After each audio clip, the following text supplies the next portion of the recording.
Smart Train Philippines. Philippines.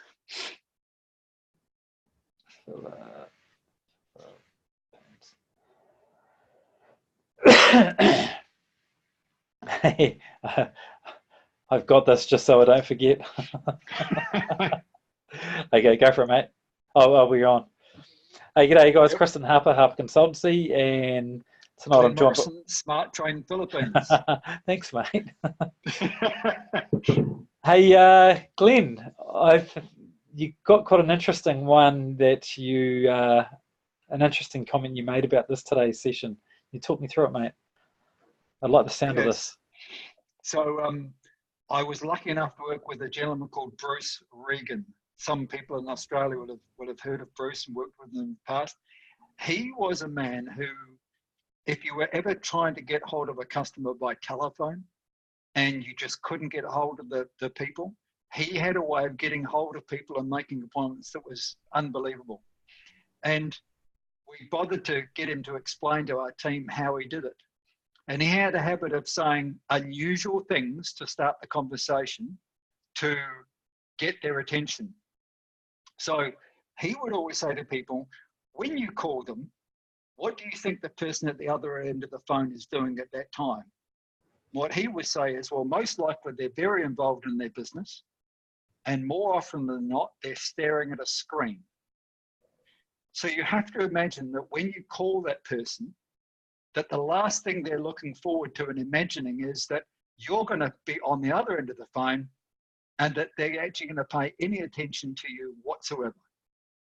So just like we're staring at a screen now, if the phone goes, they pick it up, they don't even look away from the screen.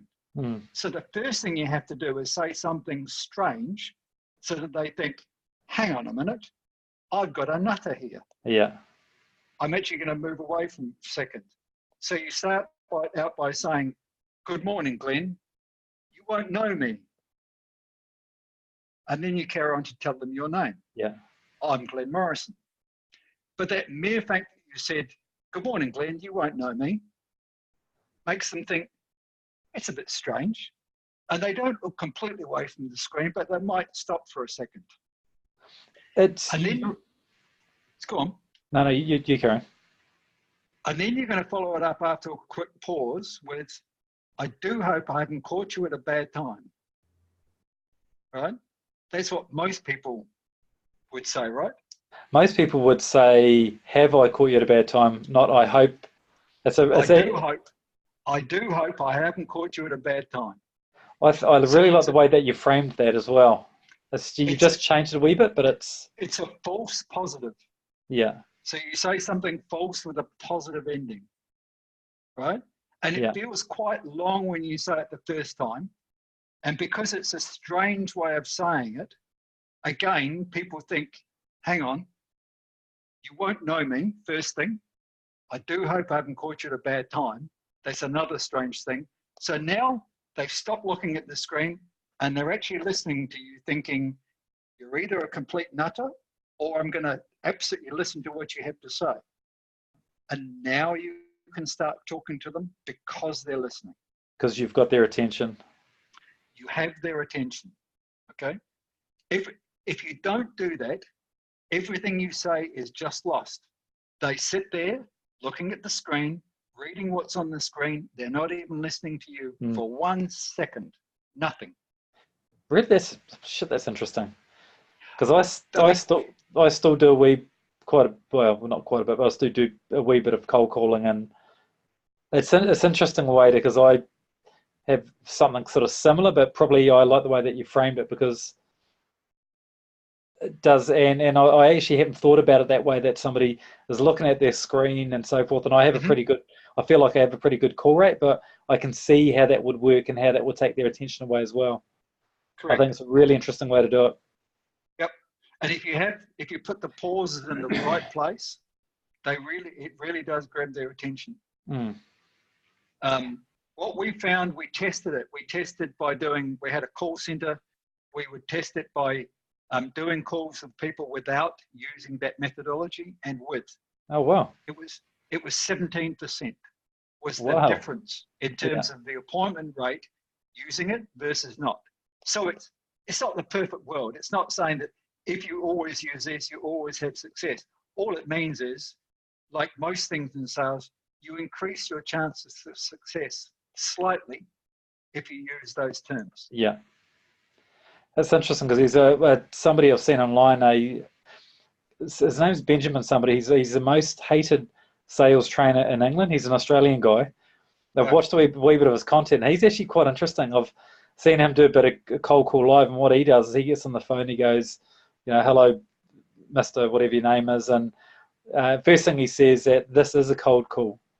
This is a sales call, and if you can offer me 30 seconds of your time, and by the end of that 30 seconds, you don't see there's any value in the call, then you can hang up. Is that fair? Mm-hmm. Yep. And so it's just framing it in a bit of a different way, because I think a lot of people that cold call will get on the phone and demand your time rather than ask you for your time. Well, I think they've got a script, so they just jump straight into the script. Yeah. And away they go, and it's just so annoying. And most people just end up hanging up or saying, piss off or whatever. Whereas just giving them that relaxation on, you won't know me. Think, oh, yeah, well, of course I don't know you. I've never spoken to you before. Yeah, okay. And it's really interesting. It does tend to work. The people who I've trained who've used it in the past have said to me years later, I still use it. It still works. It's still valuable. And it doesn't get old. The other one he used to do, which was interesting, with receptionists, if he ever got put through a receptionist who didn't want to put them through, he would always, when they said to him, can I ask your name?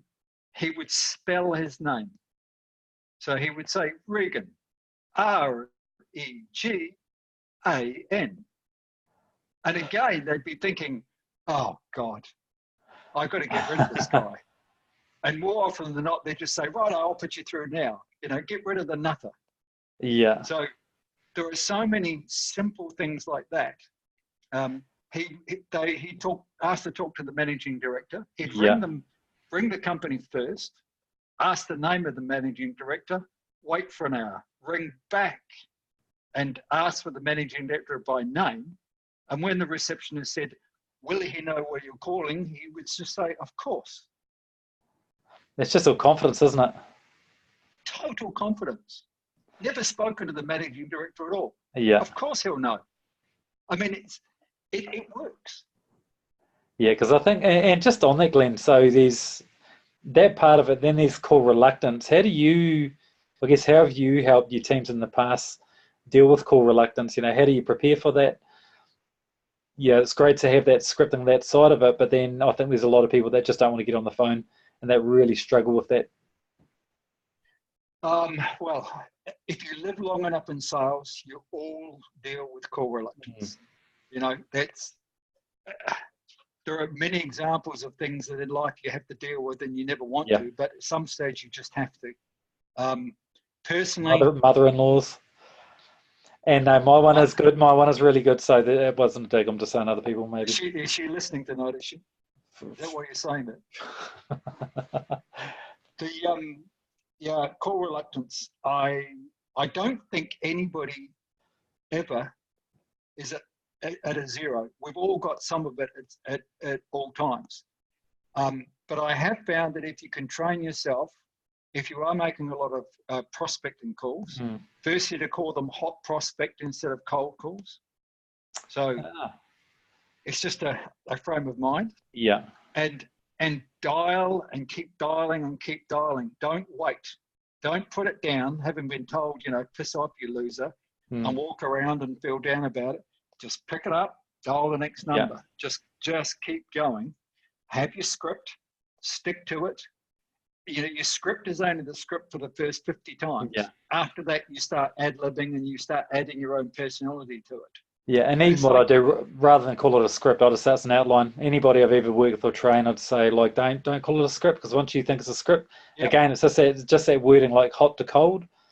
Yep. People to see more, it's an outline, and all that outline is to give you confidence that you know what to say, and then you've just got to roll with the call. So just, go back to the breathing, get that body language sort of up, put a smile on your face.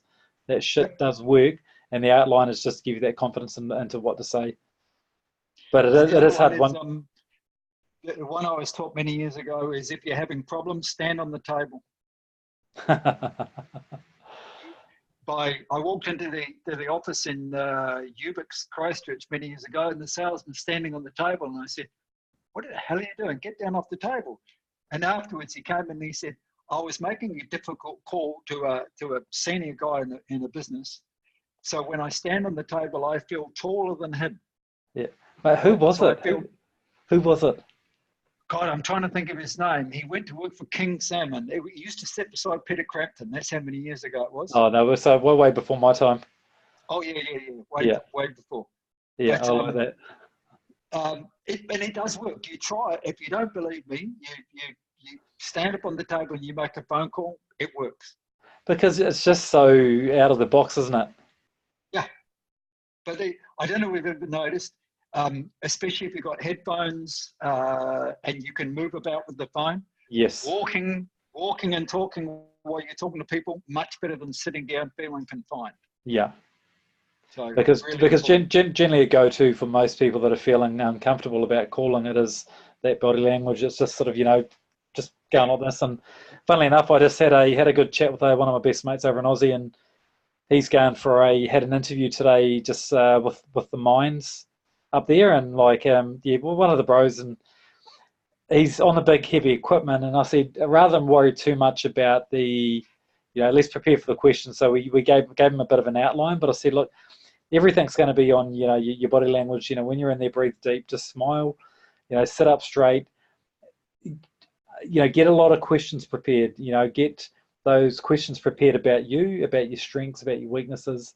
So we did quite a bit of work on that last night, and I gave him a call earlier today, and he just said, look, it went really, went as well as it could go. And he said, I really felt that the body language and sitting up and the breathing deep made a really big difference. And he said the fact that it was a group interview, he said out of all the guys that was in there, I was the only one that was asking. And he got a text tonight, just about an hour and a half ago, just saying, hey, can we start looking at your references and stuff like that? So he's on to that next step. So regardless of what you're doing, all that stuff sort of works. And whether it's an interview, whether it's a sales call, whether you're having to deal with bloody shitty stuff, it's just a frame of mind, right? Yeah. Yep, totally. And I think this sort of stuff is when you're in sales, a lot of people don't really talk about. It's just about that process. You need to make this call to get that. So there's obviously the numbers thing is right, but also there's that emotional and that human element that comes into play with it. Yeah, totally. And making sure you plan. I mean, just writing down a few notes before any call whatsoever is so important. There's the 7P rule. Prior proper planning prevents piss poor performance. Hey, but you know what one of my big learnings is in the last 6 months as well? What's that? Preparation. Yep, totally.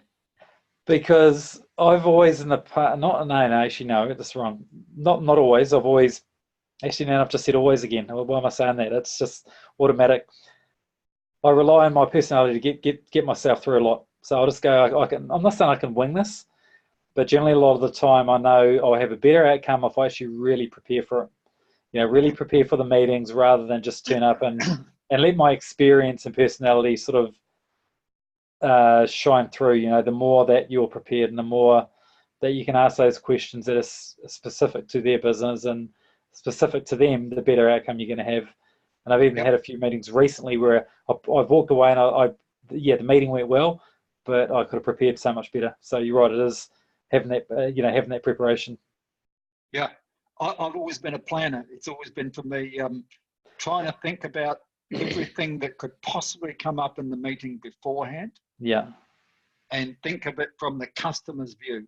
So always putting myself on the other side of the table and thinking, when I say this, what's their answer and how will it sound to them? How would I feel if I was that customer? And then think about my answer back and make sure I'm ready for that answer. Yeah. So that's just been me.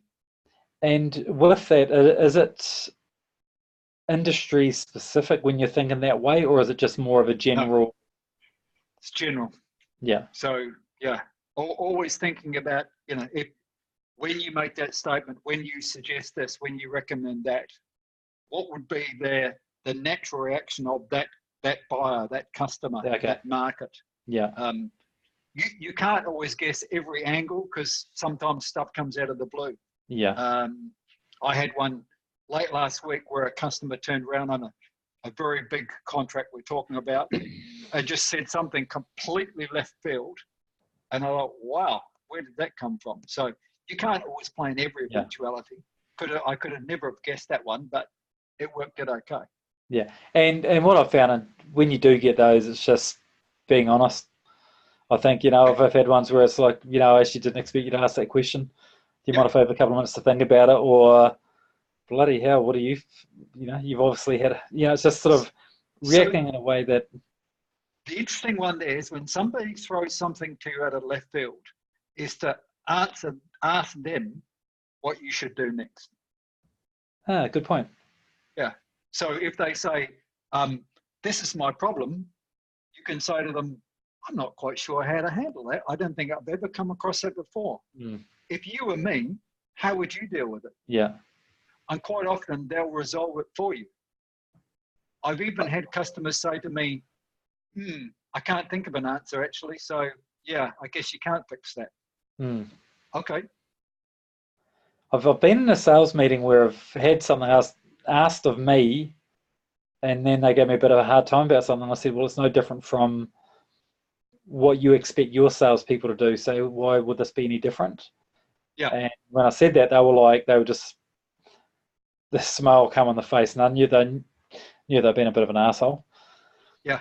But it was just sad of having that confidence just to answer it, just go, well, because I think in my experience, I've had a few people that'll just put stuff out there just to test you as well. Well, if you think about it, most of us, when we ask a difficult question, we actually know the answer we want to hear. Hmm. As the buyer, we're thinking, I really hope that he answers it in this way because that's going to fit what I need. Okay, gotcha. So as the seller, if we just say, not quite sure how to deal with that, how would you suggest we deal with this? Hmm. And they'll often say, well, if you could do that, then I could probably agree to go ahead. Hmm. So that makes sense to me. I'm actually quite, and often what they'll ask you to do is about half of what you were prepared to do anyway. Yeah. So often it just resolves that whole situation without you having to do much at all. Yeah. I think a lot of it is just that reflective, consultative sort of questioning as well, and just sort of that going back and forth, and how does this affect you, and going down that line of versus the just those general or how those challenges affect you sort of thing. That's being very specific in their business and how they affect them either personally, financially, and all those sort of things, and then building on it from there. Yeah. Which leads us on to what we'll do next time is we'll talk about the biggest sales myth. Yeah. Yeah. Interesting. So tune in same time, same channel next week.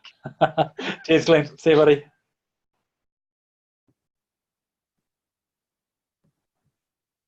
How did you get your name pop up there?